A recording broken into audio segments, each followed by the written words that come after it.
여러분, 성경을 우리가 여러 가지 많은 정의를 할 수가 있습니다. 그 중에 오늘은 특별히 이 성경 안에 있는 모든 말씀들은 보물이다, 이렇게 성경은 보화 창고와 같다, 보물 창고와 같다, 이렇게 말을 할 수가 있습니다. 왜냐하면 이 성경 안에 하나님께서 저와 여러분들에게 주신 약속들이 가득 차 있습니다. 아멘.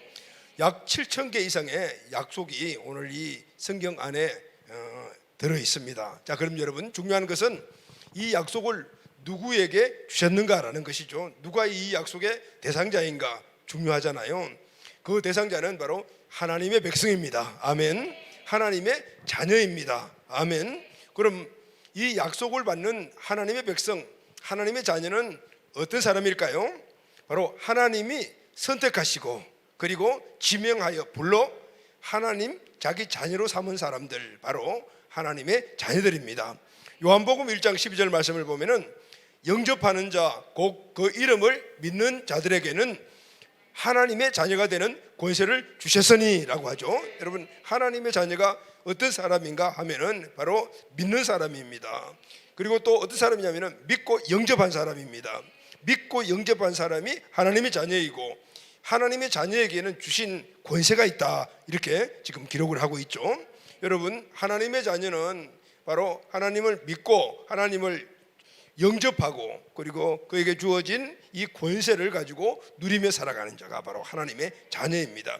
이 하나님의 자녀가 성경 안에 들어있는 모든 약속들의 대상자죠. 할렐루야, 아멘. 십자가에서 죽으시고 3일 만에 부활하셔서 우리 주가 되어주신 주님을 나의 주인으로 믿고 그분을 마음속에 중심의 주인으로 영접하고 그리고 그 말씀을 따라서 살아가는 사람들이 바로 하나님의 자녀입니다. 이런 자들에게 주어진 권세가 바로 축복이 바로 하나님의 약속의 말씀이 이루어지는 것이죠. 아멘. 자, 그럼 여러분, 하나님의 약속은 무엇일까요? 어떤 말씀이 하나님의 약속일까요? 성경 안에 약 7,000여 개가 있는데 그 7,000여 개를 우리가 다 이렇게 하나하나 설명할 수 없지만은 여러분들이 그래서 항상 말씀을 읽고 묵상하고 이 말씀이 나의 약속의 말씀이 되도록 해야 되겠죠. 아멘. 그러나 가장 중심적인 말씀은 바로 창세기 1장 28절의 말씀입니다. 왜 중심일까요? 하나님이 인간을 만드신, 처음 인간을 만드시고 주신 약속이 바로 창세기 1장 26절에서 28절에 나와 있는 말씀이기 때문입니다. 오늘 이 말씀이 오늘 우리에게 임하고 레마가 되고 이 말씀 믿음으로 우리 삶 안에 이루어지게 되기를 바랍니다. 아멘. 하나님께서 천지 만물을 창조하셨습니다. 우주 만물을 창조하시고 그리고 6일째 사람을 만드셨습니다. 그리고 그 만든 사람에게 이렇게 축복을 하셨죠. 창세기 1장 26절 28절 말씀을 우리 다 같이 한번 읽겠습니다. 시작. 하나님이 이르시되 우리의 형상을 따라 우리의 모양대로 우리가 사람을 만들고 그들로 바다의 물고기와 하늘의 새와 가축과 온 땅에 기는 모든 것을 다스리게 하자 하시고. 자, 여기까지만요. 하나님이 6일째, 그러니까 지금 온 우주 만물을 만드시고 그리고 그 바다의 물고기, 새, 가축 그리고 땅에 기는 것들을 다 만드셨어요. 그리고 이제 사람을 만드시기 전에 사람을 만드신 목적, 그러니까 목적을 말씀을 하십니다. 그 목적은 바로 하나님이 만드신 온 천지와 그 안에 있는 모든 물고기, 새, 가축, 땅에 기는 모든 것들을 다스리게 하자. 아멘. 그 모든 것들을 다스리게 하기 위하여 하나님이 사람을 만드실 계획을 하신 거죠. 여러분, 왜 하나님께서 사람을 통해서 이 모든 것들을 다스리게 하자고 하셨을까요? 하나님은 영이시잖아요. 그러니까 하나님이 창조하신 모든 것들은 보이는 것들입니다.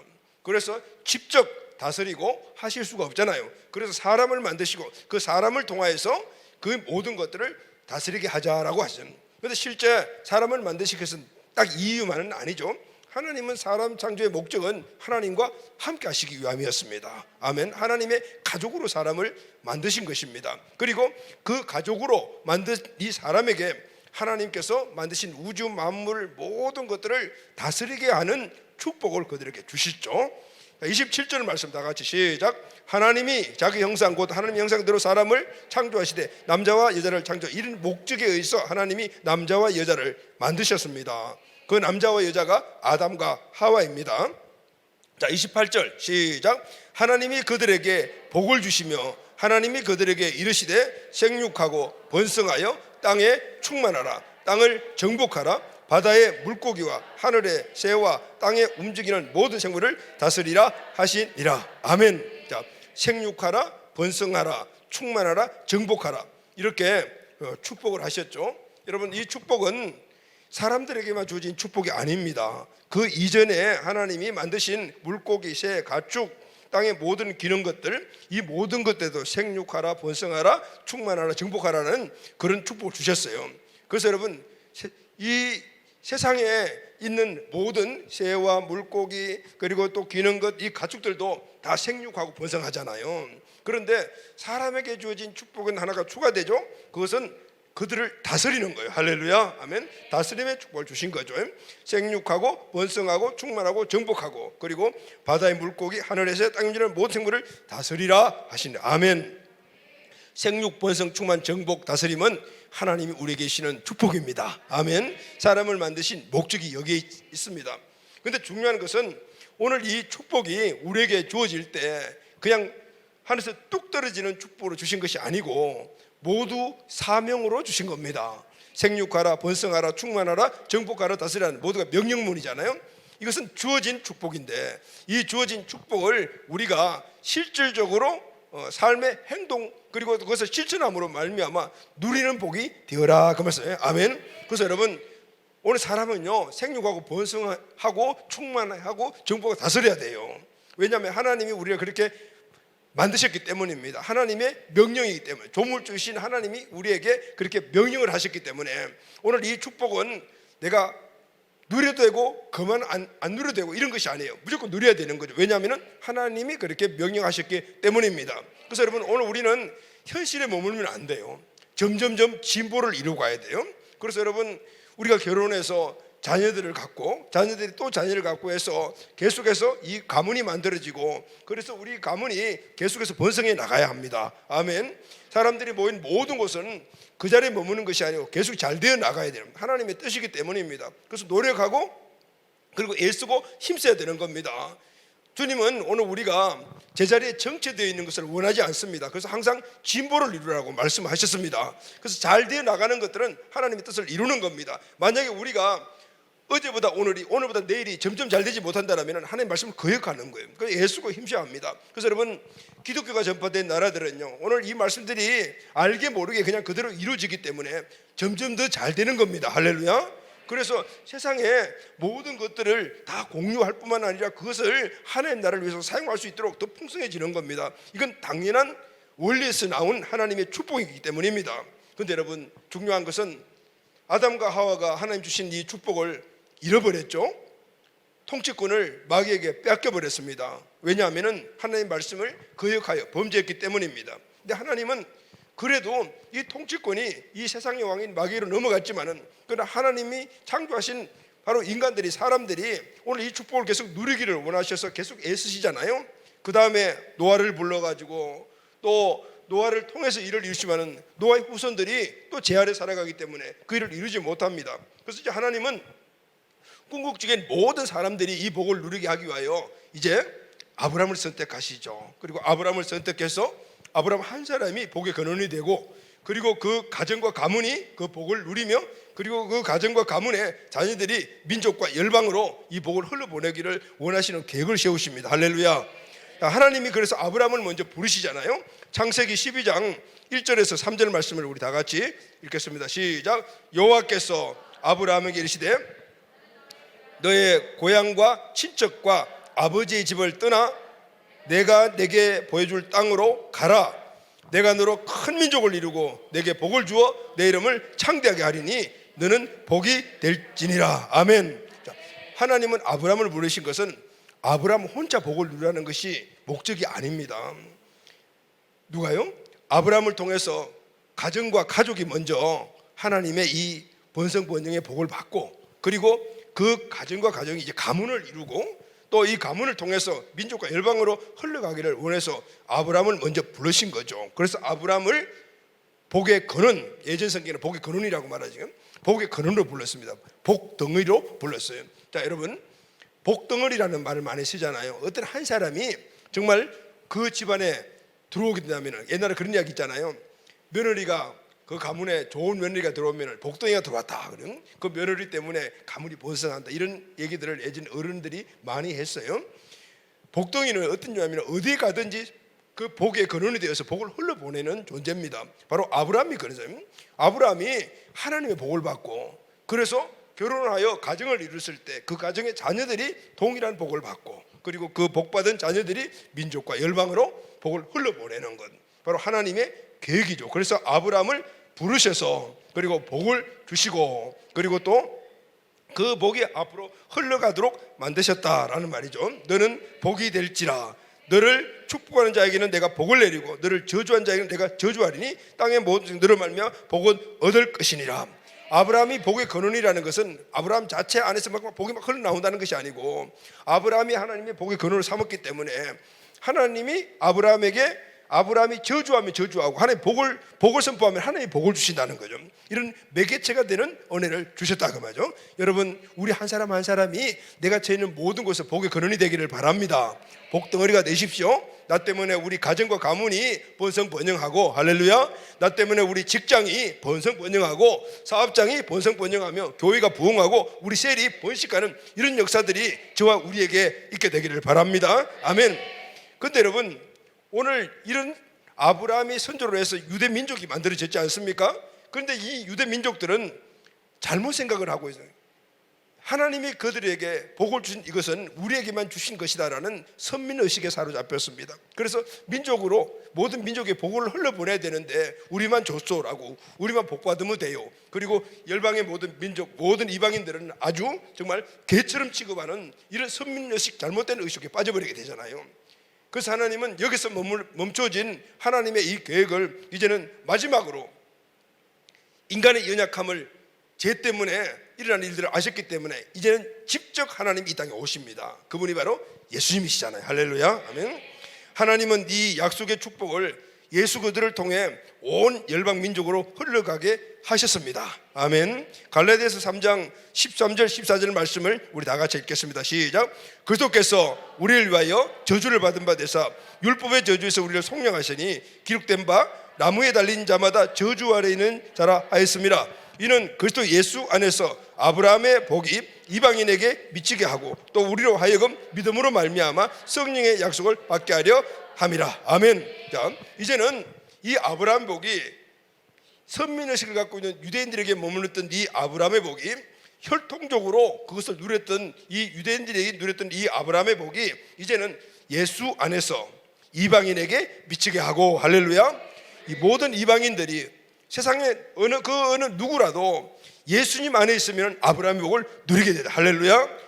다시 말하면 생육하고 번성 충만 정복하고 다스리는 이 복을 이제는 모두가 다 누리게 되었습니다. 아멘.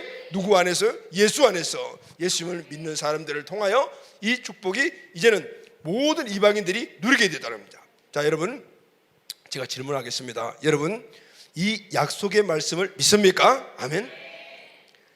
약속의 말씀을 믿으면은 그 약속이 이루어집니다. 왜냐하면요, 믿음을 갖게 되면은 그 믿음대로 됩니다. 그것은 바로 그 믿음 안에서 하나님이 되게 하여 주시는 겁니다. 그래서 요한복음 11장 40절 말씀을 보면은 예수께서 이르시되 내 말이 내가 믿으면 하나님의 영광을 보리라 하지 않았느냐. 다시 말하면 하나님의 말씀을 우리가 믿으면은 바로 그 말씀이 그대로 드러나 하나님의 영광이 나타난다는 거예요. 할렐루야. 아멘. 자, 그럼 여러분 다시 한번 질문하겠습니다. 여러분, 성경에 기록된 하나님의 약속의 말씀들이 믿어집니까? 100% 믿어집니까? 근데 여러분, 아멘 하지만은 실제 그것이 믿어지느냐 안 믿어지는 것은 내 안에 그 믿음이 진짜 있는 믿음이 있느냐 없느냐는 것은 여러분들의 열매를 보고 알 수가 있어요. 열매를 보네. 아멘 했지만은 내 삶 가운데 실질적으로 이 아브라함에게 주신 축복들이 열매로 나타나느냐 말이에요. 내가 복의 근원으로 우리 가정 전체가 아브라함의 복을 누리고 있느냐. 우리 가문이, 우리 자녀들이 아브라함의 복을 누리고 있느냐? 그리고 우리 자녀들이 이 민족과 열방으로 그 복을 흘러보내고 있느냐? 만약 이것이 진짜 아멘이라면 이 약속의 말씀들이 내 삶 속에서 그들의 열매로 나타나야 합니다. 다시 한번 제가 질문하겠습니다. 여러분, 지금 내가 아브라함의 복을 누리고 있습니까?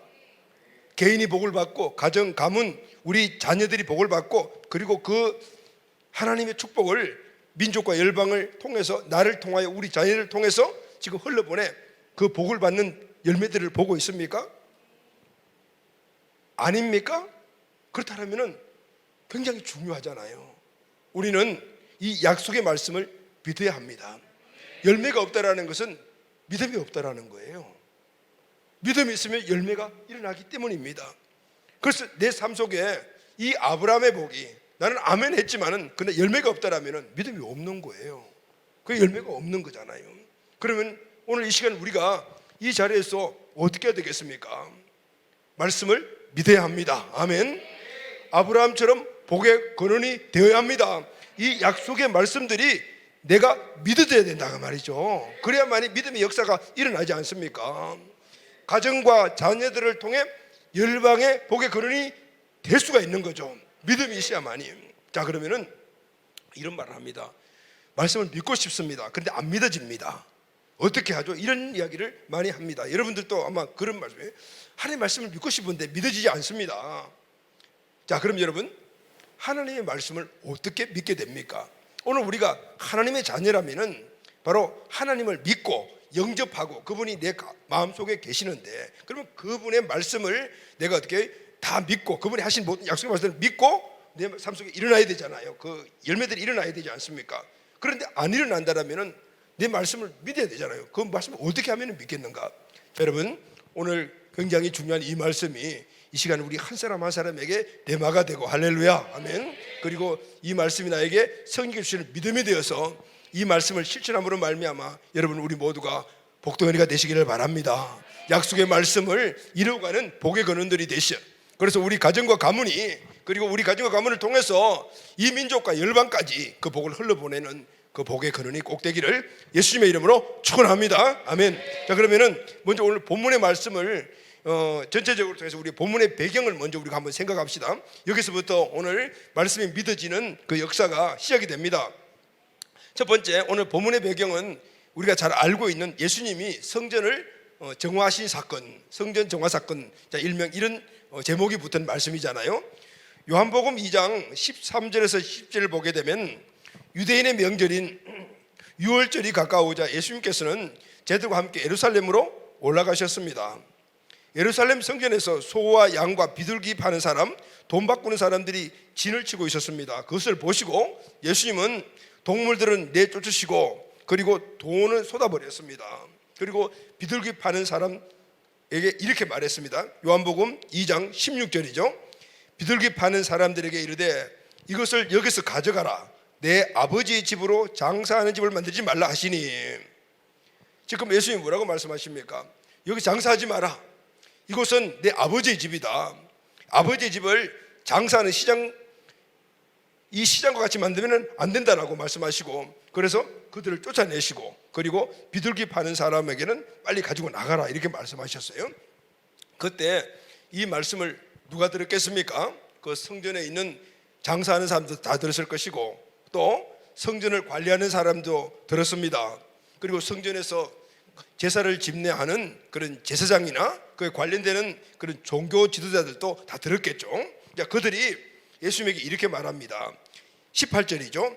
이에 유대인들이 대답하여 예수께 말하기를 내가 이런 일을 행하니 무슨 표적으로 우리에게 보이겠느냐 이렇게 말합니다. 유대인들은 성전 안에서 동물을 팔고 환전을 하도록 허락을 했어요. 그러면서 그들에게 일부 수입을 얻었죠. 그래 돈을 벌고 있었어요. 종교 지도자들과 성전 관리하는 사람들이 제사를 병자해서 그 짐승을 성전 안에서 팔게 함으로 말미암아 이득을 취하고 있었다 그 말이죠.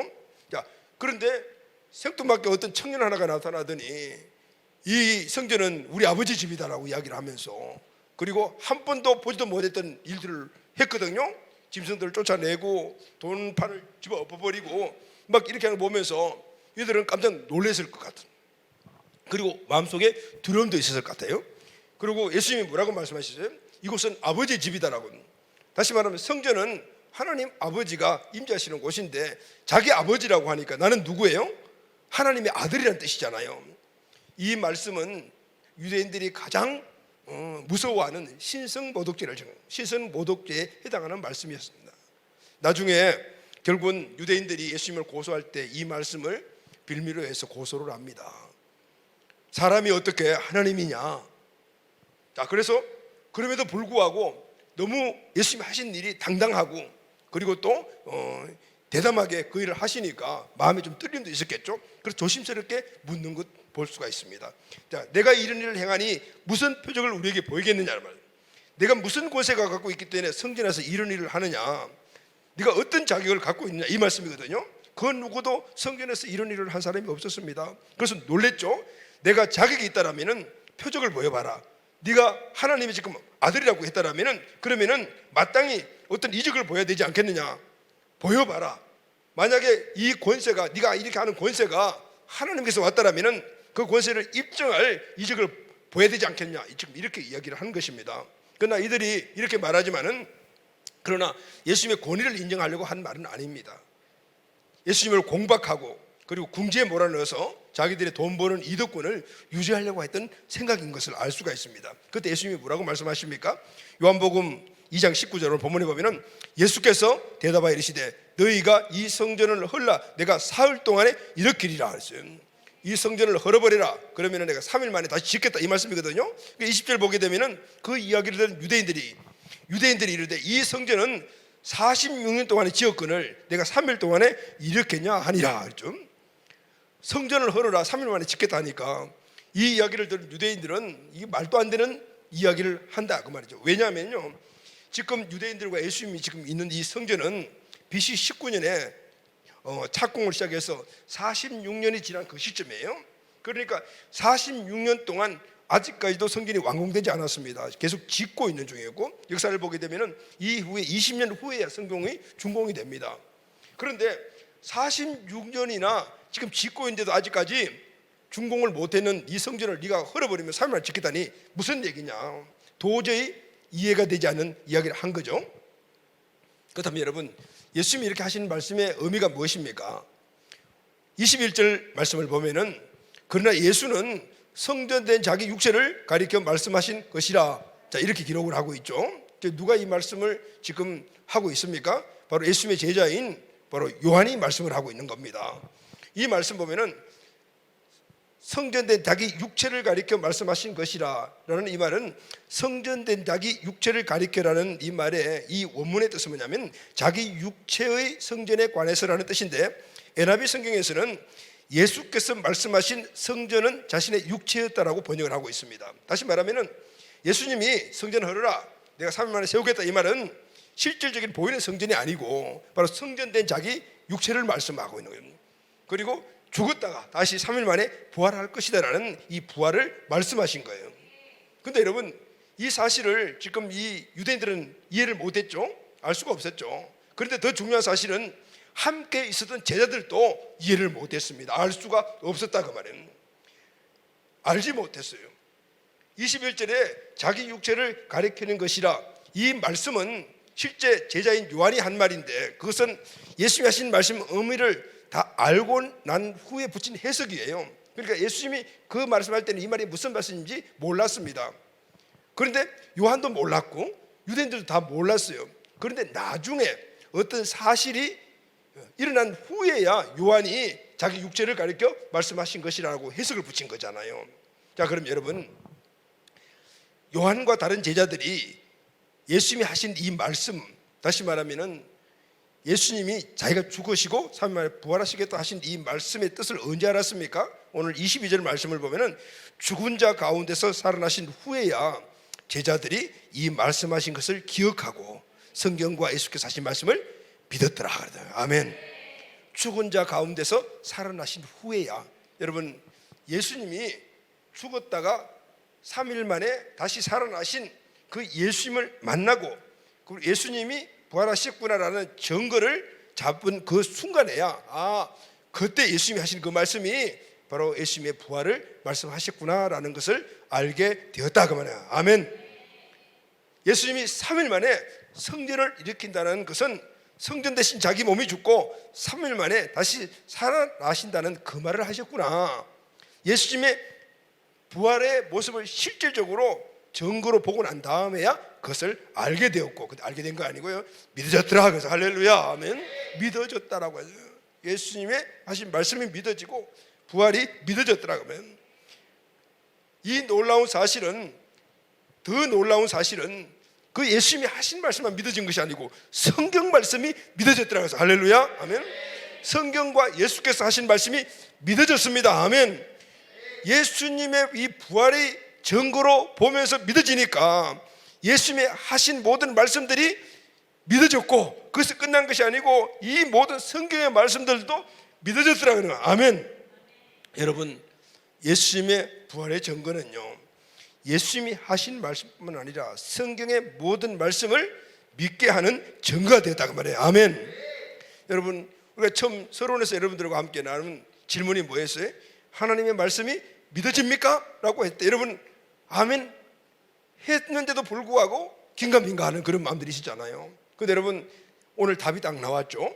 오늘 이 하나님의 말씀이 내가 100% 믿어지는 것은 바로 예수님의 부활의 증거가 우리에게 있다라면 믿어진다 그 말이에요. 아멘. 아멘. 그럼 반대로요, 만약에 하나님의 말씀이 믿어지지 않았다라면, 성경 말씀이 믿어지지 않고 있다라면 오늘 우리에게 부활의 증거가 없다 그 말이거든요.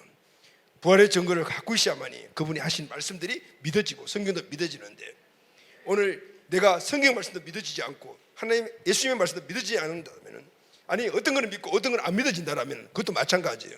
모두가 다 내게 부활의 증거가 없다라는 거, 부활의 증거가 없다는 거. 자, 사랑하는 여러분, 오늘 이 말씀을 이제 우리가 숙제로 삼고 이제 말씀을 우리가 헤쳐나갑시다. 아멘. 우리도 부활을 통해 성경의 약속의 말씀들이 다 믿어지게 되기를 예수님의 이름으로 축원합니다. 주님의 부활의 증거를 통해서 부활이 믿어지게 되면 예수님 말씀도 믿어지고 오늘 하나님 말씀도 다 믿어지는 거예요. 이 약속의 말씀들이 실제로 우리에게 이루어지는 은혜가 있게 되기를 예수님의 이름으로 축원합니다. 아멘. 그러면 두 번째, 부활은 그러면 무엇인가? 부활은 하나님이 모든 사람들에게 주신 믿을 만한 증거다라고 말합니다. 자, 사도행전 17장 30, 31절 다 같이 읽겠습니다. 시작. 알지 못하던 시대에는 하나님이 간구하셨거니와 이제는 어디든지 사람에게 다 명하여 회개하라 하셨으니 이는 정하신 사람으로 하여금 천하를 공의로 심판할 날을 작정하시고 그를 죽은 자 가운데서 다시 사신 것으로 모든 사람에게 믿을 만한 증거를 주셨다. 할렐루야. 이렇게 믿을 만한 증거가 나오죠. 이 믿을 만한 증거는 바로 예수님의 부활입니다. 예수님의 부활은 복음의 핵심인 십자가와 부활 둘 중에 한 면이 아니에요. 예수님의 부활은 복음의 핵심인 십자가 부활 한 면이 아니고 예수께서 주신 어떤 사역 가운데 하나도 아니고, 부활은 하나님께서 모든 사람들이 우리 모두에게 믿을 만한 증거로 주신 것이다. 모든 사람이 믿음을 갖도록 하기 위하여 하나님은 우리에게 부활을 증거로 주셨다 그 말이에요. 아멘. 부활은 십자가의 예수님을 구원자로 믿는 근거가 됩니다. 예수님의 부활이 없다면 십자가도 예수님도 믿을 수가 없게 되는 것이죠. 예수님의 말씀도 우리가 믿을 수가 없습니다. 성경의 말씀도 믿을 수가 없습니다. 더군다나 예수님을 주인으로 믿는다는 것은 더군다나 불가능합니다. 부활이 이 모든 것을 믿게 하는 증거가 되었다 그 말이에요. 그래서 사도 바울은 이렇게 말합니다. 고린도전서 15장 17절 말씀 다 같이 시작. 그리스도께서 다시 살아나신 일이 없으면 너희의 믿음도 헛되고 너희가 여전히 죄 가운데 있다. 이렇게. 그리스도의 부활이 없었다면 우리의 지금 갖고 있는 믿음도 헛것이고 우리는 여전히 죄 가운데 있고 이 말씀은 여전히 멸망 가운데 있다 그 말이에요. 여러분, 부활의 증거가 우리가 믿어지게 될 때 십자가 예수님이 믿어집니다. 아멘. 예수님 말씀도 다 믿어집니다. 아멘. 성경의 말씀도 다 믿어집니다. 그리고 예수님이 나의 주인이라는 사실도 믿어집니다. 아멘. 오늘 22절 말씀이 그걸 증명하잖아요. 죽은 자 가운데서 살아나신 후에야 제자들이 이 말씀하신 것을 기억하고 성경과 예수께서 하신 말씀을 믿었더라 그랬거든요. 예수님의 부활의 증거를 보게 된 제자들은 예수님이 하신 말씀들이 그때부터 믿어졌어요. 그것은 성전을 사흘 동안 일으키라는 말씀인데 이 말씀이 부활이었구나라는 것을 깨닫고 알게 되었고 믿게 되었어요. 이제 부활을 믿게 되어야 돼요. 부활을 통해 제자들은 예수님이 살아계신 하나님의 아들임을 믿게 되었습니다. 전능하신 하나님이라는 사실을 믿게 되었습니다. 할렐루야. 그분의 말씀이 인간 예수의 말씀이 아니고 하나님의 말씀이었구나. 예수가 행했던 모든 일들, 십자가의 죽으심, 이적들, 이 모든 것들이 인간 예수가 아니고 하나님이 하신 일이구나. 그분이 하신 일이니 그분의 말씀도 하나님의 말씀이니까 믿어지더라 그 말이에요. 아멘. 예수님의 부활은 예수님의 하나님이 아들이심을 증거하는 표적입니다. 그러자 예수님의 말씀과 성경이 믿어졌어요. 더 중요한 것이 하나 있습니다. 부활하신 하나님이 나의 주인 되심이 믿어지는 거야. 할렐루야. 자, 여러분, 부활하신 하나님, 그분이 예수님이, 그분이 우리의 주인이 되시다 그 말이에요. 여러분, 부활하신 하나님이신 예수님이 우리 주인 되다는 사실은 어떤 의미를 우리에게 주는 것일까요? 여러분, 우리는 어떤 존재입니까? 사람이잖아요. 인간은 연약한 존재일 수밖에 없습니다. 사람에 따라 정도의 차이가 있을 뿐이죠. 그러니까 사람은요 완전히 믿을 수가 없어요. 우리가 물론 사람 믿어야 되겠지만은, 그러나 여러분 생각해 보시죠. 우리 사람이 우리에게 완전한 믿음의 대상이 됩니까? 그렇지 않습니다. 뭔가 부족한 것이 인간이거든요. 그런데 그런 상황에서 한 걸음 더 나아가서 사람이 나의 주인이 되고 내 인생을 책임대로 내가 그 사람에게 내 인생을 맡기겠다는 거 가능해요? 우리가 결혼할 때 배우자에게 내 인생을 맡깁니다라고 그렇게 우리가 같이 서약도 하고 그래서 한 가정을 이루잖아요. 그런데 많은 불협화음들이 일어나는 이유가 뭡니까? 그 배우자, 내 인생을 맡긴 사람들이 완전하지 못하기 때문에 자꾸 문제들이 일어나는 것이거든요. 이것이 바로 누구나 다 모든 인간들이 갖고 있는 연약성이에요. 그래서 인간은 우리의 주인이 될 수가 없습니다. 사람은 우리의 주인이 될 수가 없어요. 나의 주인이 될 수가 없어요. 근데 여러분, 예수님이라면 좀 달라지죠. 그런데 그냥 부활하시기 전에 예수님은 자식도 달라요. 그러나 부활하셔서 하나님이라는 사실이 증명되니까 그때는 사정이 달라지는 거잖아요. 그분이 누구인가? 그분은 천지 만물을 창조하시고 전지전능하신 그분이거든요. 그때는 생각이 달라지잖아요. 그러면은 우리 인생이 어떨까요? 그분을 닮고 싶고 따르고 싶고 의지하고 싶었고 도움을 받고 싶죠. 그리고 점점 더 나가다 보면 아예 내 인생을 맡겨버리고 싶습니다. 왜냐하면 내 힘으로 사는 것보다도 그분이 나를 대신에 살아주실 것이 훨 낫기 때문에, 더 행복해지기 때문에. 믿으십니까 여러분? 내 힘으로 사는 것보다 전능자가 대신 살아주면 당연히 훨씬 낫죠. 그것은 그분이 하나님이라는 사실이 믿어져야만이 가능하다고 말해요. 행복한 삶을 살게 되는 것이잖아요. 그래서 이 부활이라는 것은요 그냥 예수님이 다시 살아났다는 그런 게 아니고 하나님이 오늘 우리를 창세기 1장 28장 이 축복으로 이끌어 가기 위하여 바로 그렇게 살아가도록 그 축복을 누리도록 계획하시고 하신 일이 부활이었다 말이에요. 아멘. 로마서 14장 9절 말씀을 다 같이 읽겠습니다. 시작. 이를 위하여 그리스도께서 죽었다가 다시 살아나셨으니 곧 죽은 자와 산 자의 주가 되려 하심이니라. 아멘. 사람들을 그냥 놔두게 되면, 하나님이 창조하신 사람들을 그냥 놔두게 되면 자기 마음대로 살아가요. 그러면 하나님 축복을 못 이루지 않습니까? 그래서 하나님 당신이 우리 모든 인간들의 주인이 되셔서 그리고 그 능력으로 살아가면서 주신 축복을 누리기를 원하셨습니다. 그래서 예수님을 이 땅에 보내요. 죽은 자에서 살아나게 하심으로 말미암아 하나님이라는 사실을 증명시켜 많은 사람들이 그 증거를 통해서 예수님을 주인으로 믿게 하신 거예요. 할렐루야. 아멘. 여러분, 부활은 성경의 많은 주제나 사건 가운데 하나가 아닙니다. 부활은 이 세상을 향한 하나님의 정말 성부수였다는 것이죠. 이제 마지막으로 오늘 우리에게 하나님의 축복된 자녀로 살아가게 던지신 마지막 성부수가 바로 부활이었다는 거예요. 세상에서 일어난 그 어떤 사건과 비교할 수 없는 가장 큰 사건이었던 것입니다. 하나님께서는 이 부활의 표적으로 모든 사람이 예수가 하나님의 아들이신 것을 믿도록 하셨습니다. 예수님의 말씀이 하나님의 말씀을 믿도록 하신 겁니다. 예수님이 나와 내 인생의 주인이 되도록 믿도록 하신 것입니다. 그 증거가 부활인 것이죠. 자, 그럼 여러분, 우리는 어떻게 부활을 그러면 믿을 수 있습니까? 하나님 말씀을 어떻게 믿을 수가 있습니까? 내 노력과 내 힘으로는 절대 불가능합니다. 고린도전서 12장 3절 다 같이 한번 읽겠습니다. 시작. 그러므로 내가 너희에게 알리노니 하나님의 영으로 말하는 자는 누구든지 예수를 저주할 자라 하지 아니하고 또 성령으로 아니하고는 누구든지 예수를 주시라 할 수 없느니라. 아멘. 예수님의 부활이 믿어지는 것은요, 내 힘으로, 내 지식으로, 내 깨달음으로 믿어지는 것이 아닙니다. 예수님을 주인으로 믿어지는 것도, 주인을 믿는 것도 내 힘으로 되는 것이 아니라 어떻게 해요? 성령이 아니고는 누구든지 예수를 주시라 할 수 없느니라. 아멘. 성령님의 도우심이 있어야 합니다. 할렐루야. 그래서 여러분, 오늘 우리는 이 사실이 먼저 우리에게 레마로, 이 말씀은 내 말씀, 부활이 믿어져야 되는구나, 말씀이 믿어져야 되는구나. 오늘 이 사실을 제 말씀 선포를 통해서 여러분들이 받아주셔야 돼요. 그래, 내 말씀으로 받고, 그리고 이 말씀이 나에게 믿음이 될 수 있도록 성령님께 간구하시기를 바랍니다. 여러분, 우리의 구원과 은혜와 축복과 하나님 주시는 약속의 말씀들은 그냥 이루어지는 것이 아니에요. 우리의 간절한 갈망과 소망이 있어야 합니다. 아멘. 오늘 우리는 생육 번성 충만 정복 다스리는 이 축복이 내 삶 가운데서 이루어지기를 소망합니다. 꼭 이루어져야 합니다. 이런 갈증이 있어야 합니다. 그리고 성령님께 이 말씀이 나에게 실제될 수 있도록 도우시기를 원하는 간절함이 여러분의 기도로 나타나야 돼요. 아멘. 성령께서 많은 사람들이 오늘 이 부활이 믿음이 되기 위해서 정말 긴 여정을 하는 사람들이 얼마나 많은지 몰라요.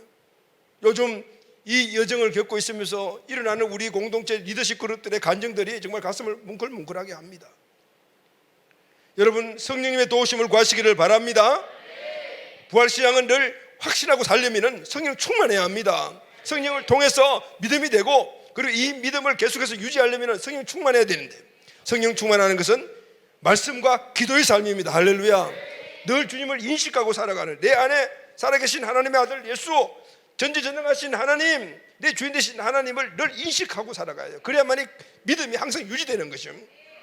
말씀과 기도로 성령 충만하시기를 예수님의 이름으로 축원합니다. 아멘. 오늘 우리가 십자가에서 나의 죄를 대속하여 죽으시고 3일 만에 부활하셔서 우리의 주인이신 그분을 주인으로 믿고 마음속에 주인으로 영접하여 그분의 능력으로 살아가는 자들에게 어떤 축복이 따를까요? 어마어마한 축복이, 그 축복은 바로 이 약속의 말씀들이 우리 삶 안에서 이루어지는 것입니다. 자, 그러면은 예수를 주로 믿는 자들이 누리는 축복이 무엇입니까? 우리는 예수님이 나의 주인이라는 말에 은혜는 되지만은요, 그러나 이 말씀은 우리에게 참 부담스러운 말입니다. 왜냐하면은 예수님이 나의 주인이다 하면 예수님이 나의 어떤 것들을 빼앗아 간다라는 느낌이 들어요.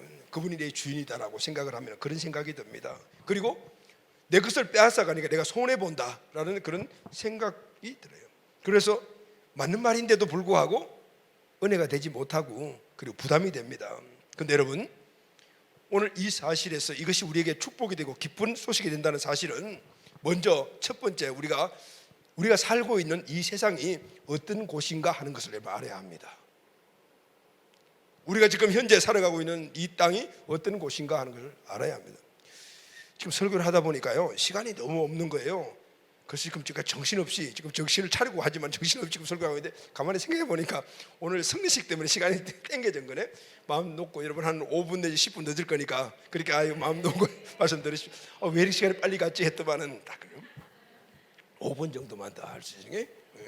자, 여러분, 오늘 이 말씀이 우리에게 부담이 아니고 기쁜 소식이 되는 이유가 되려면 첫째, 우리가 사는 세상이 어떤 곳인가를 알아야 합니다. 자, 여러분, 오늘 우리가 살고 있는 곳이 어떤 곳입니까? 하나님이 우리에게 주신 생육, 번성, 충만, 정복, 다스리는 이 축복을 빼앗아가 버린 그 세상 왕이 다스리는 곳입니다. 오늘 우리는 하나님의 백성이지만은 오늘 이 세상에 살고 있습니다. 하나님이 주신 축복을 하나님이 누리라고 우리를 구원하시고 우리 주인 삼으시지만은, 그러나 그것을 누리고 살아간다는 것은 어려워요. 왜냐하면 우리가 사는 이 세상은 지금 세상 왕 마귀가 모든 주권을 가지고 지금 통치하는 곳이기 때문입니다. 그래서 우리는 오늘 우리가 하나님이 주인되어, 예수님이 살아계신 하나님이 주인되어 산다는 이것이 우리에게 얼마나 기쁜 소식인가를 먼저 알려면은 바로 우리가 사는 세상이 어떤 곳인가를 알아야 합니다. 세상은 그냥 우리가 태어나가지고 살다가 그냥 주는 곳이 아니에요. 오늘 이곳은 하나님이 원래 축복의 그런 장소로 만든 이곳에 아담과 하와의 범죄함으로 우리도 그 원죄 아래 살아가기 때문에 다 빼앗겨버렸습니다. 그러니 우리는 이 땅에서 풍성한 삶을 살아갈 수가 없어요.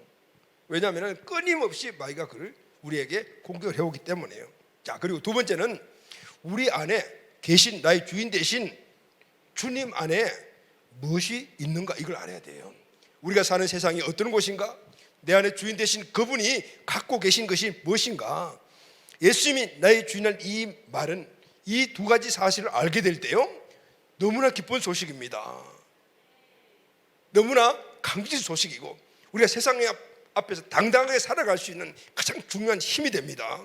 여러분, 내 몸, 내 생명, 내 자녀, 내 물질, 내 인생 등 나의 모든 것이 주님의 것이 된 사람, 참된 자유를 누릴 수가 있습니다. 할렐루야. 아멘. 여러분, 내 몸은 어떤 몸이죠? 병도 있고 연약하기 짝이 없는 이런 몸이잖아요. 내 생명 한계가 있잖아요. 내 자녀들 다 좋은 것만 갖고 있는 건 아니잖아요. 내 물질, 이 물질 때문에 여러분 요만큼 얻으면 행복해지고 하지만 그 얻어보니까 이만큼 있어야 되고, 이만큼 얻으니까 이만큼 얻어야 되고, 15평 아파트 있으면 행복할 줄 알았더만 15평 들어 살아보니까 한 달도 안 되고 25평, 35평, 45평, 이게 세상의 짐이에요. 우리가 살아갈 짐이에요. 자유할 수가 없어요. 자, 여러분, 내 몸 주님의 것입니다. 아멘. 내 생명도 주님 것이고 내 자식, 내 물질, 내 인생 다 주님 겁니다. 주님께 드리게 되면 우리는 참된 자유함을 누리게 되는 것이죠. 아멘. 진리 안에서 자유를 말해봐라, 이 말씀인 거예요. 요한복음 8장 32절에 보면은 진리를 알지니 진리가 너희를 자유롭게 하리라. 아멘. 그래서 우리는 수고하고 무거운 짐을 다 내게로 오라는 주님의 말씀이 바로 여기에 있는 거죠. 우리는 세상의 물질, 건강, 자녀, 가정 이런 것 때문에 얼마나 그게 짐이 됩니까? 근데 여러분, 그것이 내가 책임지려고 하니까 짐이 되죠. 내 짐이 되지만 그걸 다 주인 되신 주님께 맡겨버리게 되면은, 내 안에 주인 되신 그분의 것이라고 인정하게 되면은 그때부터 우리는 참된 자유를 누리게 되는 것입니다. 아멘. 그리고 또 하나, 하나님께서는 예수님을 주인으로 믿는 자들에게는 영원한 생명, 천국을 줄 뿐만 아니라 이 땅에서 살아가는 이 세상에서 풍성한 삶을 살도록 오늘 우리를 인도하십니다. 아멘. 여러분, 풍성한 삶이 뭘까요? 요한복음 10장 10절 말씀 보면은 도적이 오는 것은 도지라고 주의가 멸망시키는 것 뿐이요 내가 온 것은 양으로 생명을 얻게 하고 더 풍성히 얻게 하려 하심이니라. 아멘. 주님의 생명이 우리 안에 있는 사람들은 그 생명 때문에 이 땅에서 풍성한 삶을 살아가게 됩니다. 여러분, 그 풍성한 삶이 무엇일까요? 구체적으로 여러 가지 많은 풍성한 삶이 약속으로 이 성경 안에 있는데 가장 중요한 그 두 가지만 오늘 함께 나누도록 하겠습니다. 첫째, 고린도후서 4장 8절 9절 다 같이 읽겠습니다. 시작. 우리가 사방으로 우기쌈을 당하여도 쌓이지 아니하며 답답한 일을 당하여도 낙심하지 않으며 박해를 받아도 버림받지 않으며 거꾸로 때림을 당해도 망하지 아니하고. 지금 사도 바울이 지금 이 네 가지 상황을 이야기를 했는데, 이 상황은 우리 모든 인간들이 겪을 수 있는 최악의 상황입니다. 사방으로 우기쌈을 당하고 답답한 일을 당하고 박해를 받고 거꾸로 때림을 당해도. 근데 여러분, 오늘 이런 것들이 세상이 우리에게 그렇게 공격을 해오고 우리에게 어려움을 주지만은, 그러나 예수님을 주인으로 마음속에 믿고 살아가는 사람들은 이런 상황이 오더라도 오뚜기처럼 벌떡벌떡 일어납니다. 아멘. 세상 사람들은 이런 상황이 오면 몇 번 일어났다가 그 다음 주저앉아 버리지만은 우리는 계속해서 일어나는 거예요. 왜 그런지 아십니까? 내 안에 계신 살아계신 하나님의 아들 예수님은 이미 세상에서 우겨삼을 당해봤지만은 쌓이지 않았어요. 답답한 일을 당했지만은 그것 때문에 낙심하지 않으셨어요.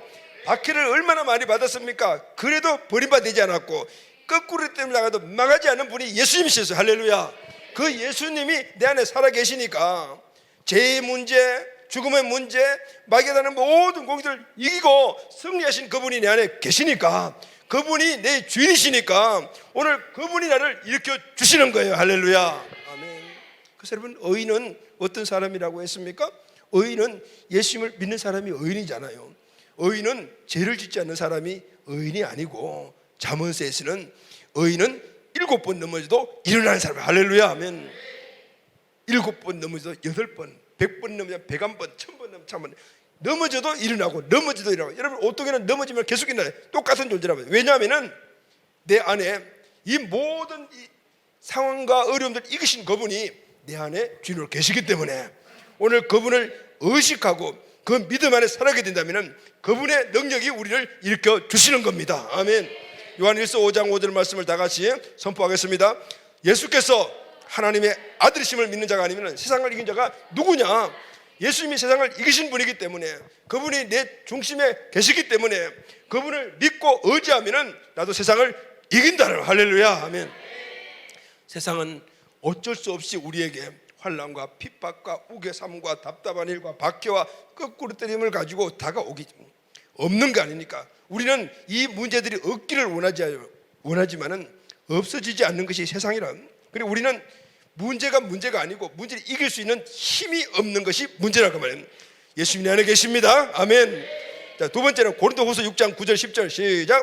무명한 자 같으나 유명한 자요, 죽는 자 같으나 보라 우리가 살아있고, 징계를 받는 자 같으나 죽임을 당하지 아니하고, 근심하는 자 같으나 항상 기뻐하고, 가난한 자 같으나 많은 사람을 부유하게 하고, 아무것도 없는 자 같으나 모든 것을 가진 자로다. 아멘.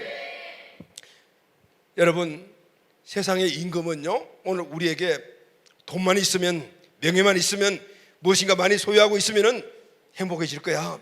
돈 많이 벌어, 명예 얻어. 계속해서 오늘 우리에게 그게 행복의 근원이야 이렇게 생각을 내 마음속에 집어넣고 있습니다. 그래서 우리는 그 생각을 마음속에 받아들여 주인이 딱 삼게 될 때는 그때부터 돈 벌게 혈안이 되고, 명예를 얻게 혈안이 되고, 더 많이 가지려고 난리법석을 치게 돼요.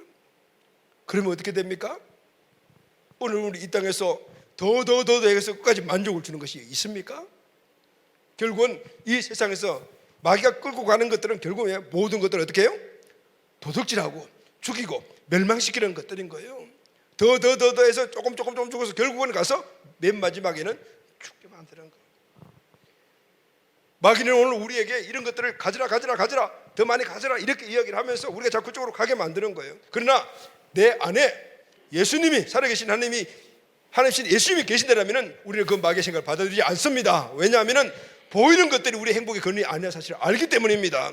여러분, 그래서 여러분, 세상의 가치관을 가지고 우리가 무명한 자 같이 보이나 우리 유명한 자입니다. 왜냐하면 예수님이 유명한 자시기 때문에, 그분이 내 안에 계시기 때문에. 죽는 자 같으나 보라 우리가 살아있고 영원한 생명을 갖고 계신 그분이 우리 안에 있기 때문에, 그래서 우리가 병이 나도 어려움이 오더라도 그 고통이 우리에게 있더라도 그것 때문에 우리가 자신하지 않는 거예요. 왜냐하면 영원한 생명 갖고 계신 그분이 내 안에 계신 것을 믿기 때문입니다. 아멘. 징계를 받은 자 같으나 죽임을 당하지 하고, 근심하는 자 같으나 항상 기뻐하고, 가는 자 같으나 많은 사람들을 부유하게 하고, 아무것도 없는 자 같으나 모든 것을 가진 자로다. 지금 외적으로 봤을 때는 가진 것도 없고, 근심이 내 가정과 우리에게 항상 있고, 없는 것이 더 많고, 나는 세상적으로 명예도 없고 하지만은, 그러나 우리는 그것 때문에 세상에서 꿀리고 살아가지 않는다는 거예요. 왜냐하면 가장 유명하신 예수님, 영생을 갖고 계신 예수님, 기쁨의 근원 되신 예수님, 모든 부의 근원 되신 예수님, 우주 만물의 주인이신 예수님이 내 안에 주인으로 계시기 때문인 거예요. 아멘. 아멘. 그래서 여러분, 우리는 무명한 자 같으나 유명한 자요, 가는 자 같으나 많은 사람을 부유하게 하고, 아무것도 없는 자 같으나 모든 것을 가진 자요다. 그렇게 선포하고, 오늘 이 생각, 이 믿음에 나온 생각을 가지고 세상에 나아가서 당당하게 살아가는 겁니다. 세상 사람들이 뭔가를 갖고 있다고 하더라도 그 앞에 안 꿀리는 겁니다. 내가 아무리 많은 것을 갖고 있다 하더라도 예수님만큼이나 갖고 있겠어. 그분이 내 안에 계시는데, 오늘 이 사실이 우리의 정체성이고 우리 믿음이 될 때 오늘 우리는 이 세상에서 절대 꿀리지 않고 살아갈 수가 있는 거죠.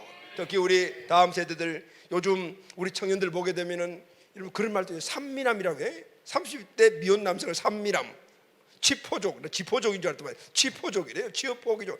지금 우리 젊은이들이 이렇게 낙심하고 살아가요. 그래서 결혼 포기, 뭐 가정 포기, 자녀 포기 이렇게 생각해요. 여러분, 그것은 너무 약한 존재들인 거예요. 누가? 예수님이 내 안에 계시는데, 살아계신 그분이 계시는데, 그건 세상의 모든 가치관에서 나온 거란 말이죠.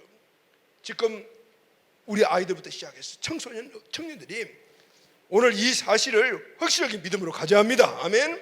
그럴 때 우리는 당당한 이상을 이기며 하나를 이루며 살아갈 수가 있는 것이죠. 말씀 결론하겠습니다. 사랑하는 가족 여러분, 부활의 증거를 통해서, 부활의 증거가 무엇입니까? 예수님은 살아계신 하나님의 아들이시다. 그분이 하나님이다. 이 부활의 증거를 통해서 예수님을 주인으로 믿는 사람들은 하나님의 약속하신 모든 말씀을 믿게 됩니다. 이 말씀이 믿어지면은 이 말씀이 우리에게 누리는 축복이 되는 것입니다. 이 땅에서 풍성한 삶을 살게 되는 것입니다. 물론 보이는 것도 하나님이 우리에게 충족시키지만은 그러나 세상이 주는 이 세상의 모든 어려움들을 이기며 살아갈 수가 있게 되는 것입니다. 죽음 이후에 하늘에서뿐만 아니라 이 땅에서도 예수님의 생명 안에 있는 모든 신령한 복을 누리는 삶을 살아가게 되는 것입니다. 아멘. 자, 여러분 한번 선포할 텐데요. 오늘 이 선포가 나에게 믿음이 되게 해주시라는 간절함으로 우리 한번 선포합시다. 예수님은 나의 주인이십니다. 예수님은 나의 주인이십니다. 선포할 때는 손을 크게 가지고 하면 힘있게 한번 해야 돼. 자, 준비되시죠? 예수님은 나의 주인이십니다. 예수님은 나의 주인이십니다. 예수님은 나의 주인이십니다. 예수님은 나의 주인이십니다. 여러분, 말씀과 기도를 통하여 성령 충만하여 오늘 이 선포가 저와 우리 모두에게 믿음이 되기를 바랍니다. 이 기쁨의 고백이 나의 고백, 우리 가정의 고백, 우리 자녀들의 고백, 우리 가문의 고백, 우리 교회의 고백이 되기를 예수님의 이름으로 축원합니다. 아멘.